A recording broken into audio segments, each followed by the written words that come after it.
4 4 11 मान महल्ला पंजवा। खोजत खोजत दर्शन चाहे, पहाती पहाती बन बन अवगाहे। निर्गुण सरगुण हर हर मेरा, कोई है जीव आण मिलावे जियो। गुरु जी बता रहे हैं वाणी में कि खोजते खोजते उसके दर्शन के लिए मैं कितना भटक गया हूँ, थक गया हूँ।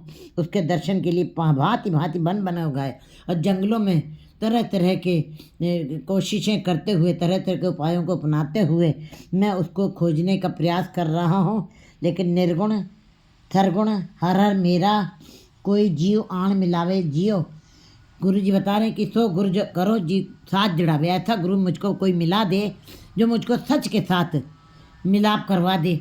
मुझको ऐसा गुरु कोई मिल जाए, कोई ऐसा गुरमुख जीव मुझको से मिला, कोई जीव कोई मनुष्य उससे मेरा मिलाप करवा दे, जो मुझे सच से मिलाप करवा दे परमेश्वर से। खट शास्त्र से विचरत मुख ज्ञाना। और लोग जो हैं 6 शास्त्रों को मुख से विचारते हुए भी दिखाई देते हैं हमको। इनके अंदर इतना ज्ञान है कि 6 शास्त्र उनको याद हैं, लेकिन कहते हैं गुरु जी कि अगर जो 6 शास्त्र याद हैं लेकिन अंदर अगर जो विकार नहीं खत्म हुए तो पढ़ पढ़ फूले चोटा खाए, बहुत सियाणप आवे जाए। ऐसे जीव फिर आवागमन के चक्र में ही बने रहते हैं, उनको भी चौथी अवस्था प्राप्त नहीं होती है। पूजा तिलक तीरथ स्नाना, न्यूली कर्म आसन मुख न्यूली कर्म है आसन 84, इनमें शांत न आवे जियो। कहते कि चाहे जितना भी छोटे अन्न करे पाखंड, ना सुहागन ना ओरंड। कहते हैं गली जिन्ना जप मालियाँ लोटे हथ निबग, ओए हर के संत नाक्षिया बान नरस के ठग। हाथ में जप माला लिए हुए हैं और तिलक लगाया हुआ है और तीर्थ स्नान कर रहे हैं। तीर्थ नावे कहते तीर्थ स्नान करने से मन न पतीजे। मन कभी भी उससे निर्मल नहीं हो सकता है। क्यों सच्चियारा होइए क्यों कूड़े टुट्टे पाल। ऐसे सच्चियार हम नहीं बन सकते हैं और ना ही झूठ की दीवार हमारी टूट सकती है। एक बार नहीं सोचे सोच न हो ये सोची लखवार।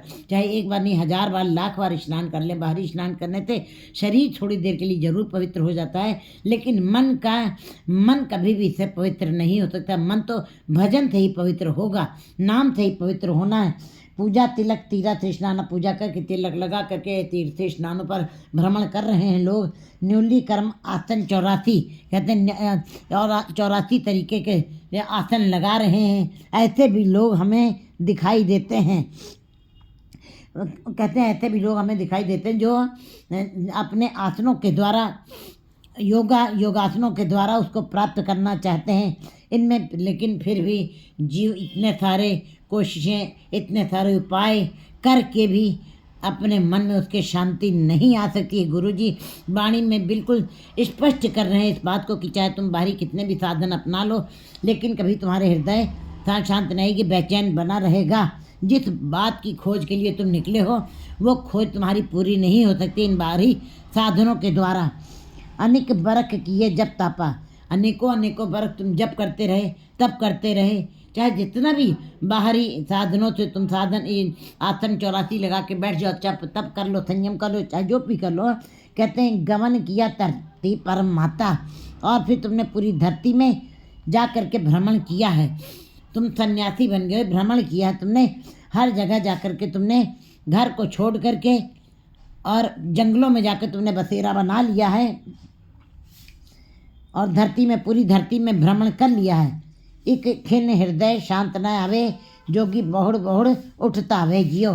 कहते हैं ये सारे कार्य करने से सिद्धों योगियों को भी कहीं शांति नहीं मिली। उन्होंने कर्म माते दिखाई, उनको रिद्धियाँ सिद्धियाँ प्राप्त हो गई, लेकिन रिद्धि सिद्धि सम्मोह है। नाम नव से मनाए, रिद्धियों सिद्धियों से कभी मन शांत नहीं हो सकता है।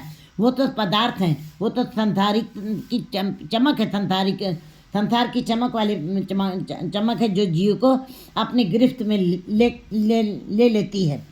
उससे जीव कभी भी शांत नहीं हो सकता है और बार बार ऐसे जीव संसार में आवागमन के चक्कर में आएंगे, जन्म लेंगे मरेंगे, जन्म लेंगे मरेंगे, और इस प्रकार का चक्र उनका सदा ही चले। कहते हैं जन्म लिए फिर मुए, फिर जन्म लिए फिर मरे, इस प्रकार का वो चक्र सदा चलता रहेगा। स्थिरता निश्चलता कभी भी नहीं आ सकती है। कर कृपा मोह साधु मिलाया, मन तन शीतल धीरज पाया। लेकिन जब परमात्मा ने कृपा की तो मेरा गुरु से मिलाप हुआ। गुरु कौन है? सो गुरु करो जो साच दृढ़ावे। ऐसे गुरु से मेरा परमात्मा ने मिलाप कराया है, जिससे मुझको सच अंदर दृढ़ करवाया है। गुरु के शब्द के द्वारा जो घालना की जाती है, मशक्क़त की जाती है, मेहनत की जाती है, वही मशक्क़त परमात्मा के दरबार में कबूल की जाती है।